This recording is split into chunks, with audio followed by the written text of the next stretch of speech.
Bonjour et bienvenue sur Décideur TV. On se connecte comme d'habitude en direct de la salle des marchés avec notre expert. Et aujourd'hui, c'est Romain Daubry. Bonjour Romain. Bonjour Agathe. Alors la bourse de Paris est en légère hausse ce matin. Le net ralentissement de l'inflation en Chine en est pour beaucoup, mais pas seulement. Pouvez-vous nous en dire plus à ce sujet ?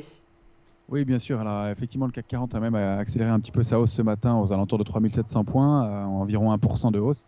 Vous avez raison, il y a pour partie l'inflation en Chine et probablement le rebond de Wall Street hier soir de 0,3 et 0,57% sur les deux indices majeurs aux États-Unis. Pour ce qui est de l'inflation en Chine, eh bien, elle est ralentie à 2,10 au mois de mars contre 3,2 au mois de janvier.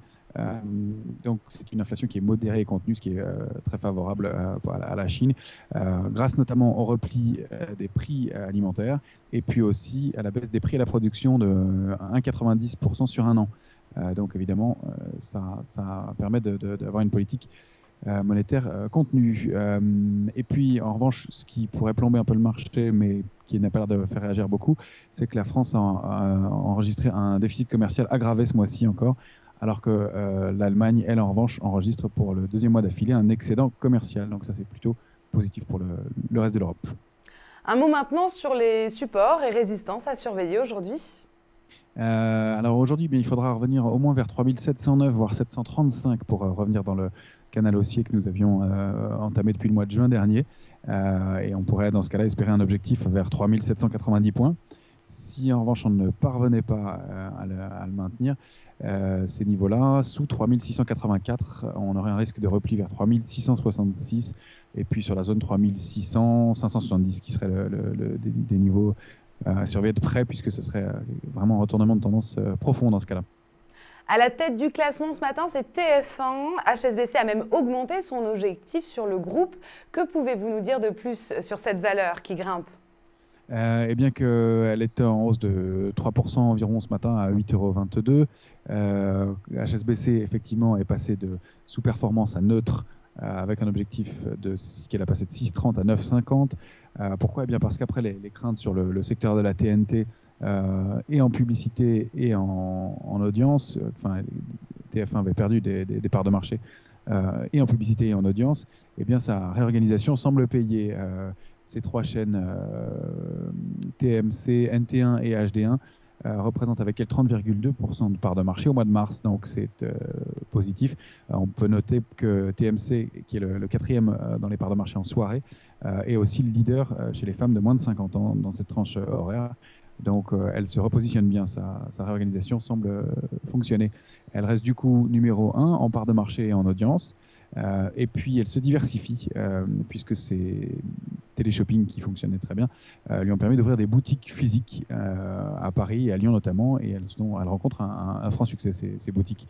Et puis le journal télévisé aussi, qui était en perte de vitesse depuis quelques temps, enregistre maintenant de nouveaux records à midi et le soir, ce qui n'était pas le cas depuis longtemps. Donc un titre qui semble se porter beaucoup mieux. A contrario, coup de marteau pour EADS. Pourtant, l'actualité est plutôt favorable pour cette valeur. Airbus pourrait vendre 750 avions de ligne cette année, selon son directeur commercial. Que pouvez-vous nous dire ? Comment expliquer cette baisse ? Eh bien, en fait, elle est due mécaniquement en fait, au placement de la participation de Lagardère.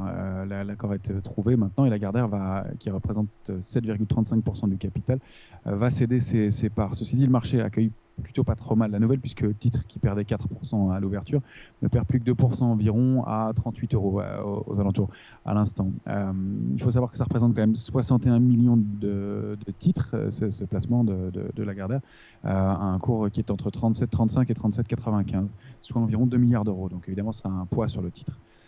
Ceci dit, elle se réorganise, même au niveau étatique, puisque l'État espagnol a cédé 1,15% du capital de ADS, alors que la part de la France et de l'Allemagne dans son capital sont maintenant limitées à 12% et qu'elles n'ont plus de droit de veto sur les titres. Donc on revient à une gouvernance normale, une gouvernance moins politique sur ce titre-là. Et puis comme vous le disiez, le carnet de commandes est au top et même très très favorable, puisqu'elle a déjà enregistré 431 commandes depuis le début de l'année et elle a livré 144 contre Boeing qui, elle, n'a enregistré que 191 commandes et n'a livré que 82 avions à ce jour. Donc vous voyez qu'elle est par ailleurs un titre qui se porte plutôt très bien. Vous en parliez tout à l'heure, Wall Street a fini en hausse hier. À quoi peut-on s'attendre aujourd'hui à l'ouverture? Alors, on sera toujours quand même dans un marché un peu hésitant, même si on a connu une belle embellie depuis le début de l'année. On a connu notre première semaine de baisse la semaine dernière. Donc, à surveiller. On a ouvert le bal des résultats avec Alcoa hier soir, avec des résultats un peu mitigés, même si le bénéfice est en hausse de 51% pour le titre. Le chiffre d'affaires, lui, est sorti en baisse de 3%. Donc, il faudra suivre les résultats au fur et à mesure de la semaine. Vendredi, Wells Fargo et JP Morgan, très important. Demain soir, on aura les minutes de la Fed qui nous donneront un peu le climat aux États-Unis. Et puis, il faut savoir aussi que les bénéfices sur le Standard & Poor's, qui étaient estimés à environ en progression de 4,5%, ont été diminués à 1,6% de progression. Donc, on sent les conséquences du ralentissement mondial. Donc, le marché hésitera probablement un peu. Voilà, à suivre dans les jours qui viennent. Merci beaucoup Romain pour toutes ces précisions. On se retrouve demain pour un nouveau Diplex sur Décideur TV. Au revoir. Merci beaucoup Agathe, à bientôt, au revoir.